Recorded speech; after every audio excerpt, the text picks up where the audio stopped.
Welcome to Chillin' 101. We hope this video helps.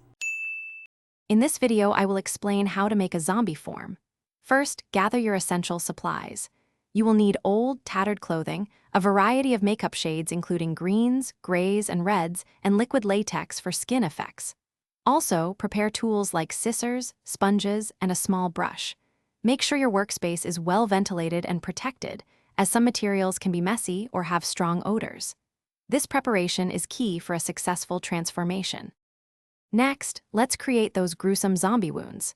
Begin by applying a thin layer of liquid latex to your skin, allowing it to dry slightly. Then, gently tear small pieces of tissue paper or cotton and press them onto the wet latex to build up decaying flesh.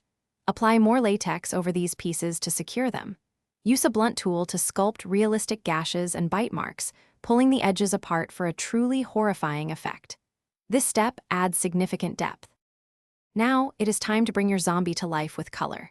Use a makeup sponge to dab on a base of pale green, gray, or even a touch of purple to create a sickly, undead skin tone. Focus on hollow areas like under the eyes and cheekbones.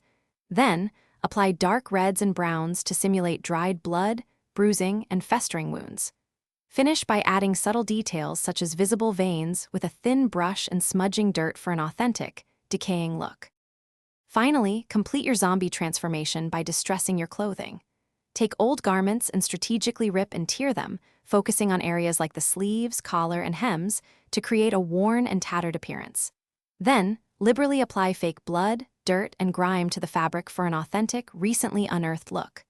Remember to practice your zombie walk, complete with a shambling gait and guttural groans to fully embody your undead character. You are now ready. Thanks for watching. Consider subscribing if we helped you.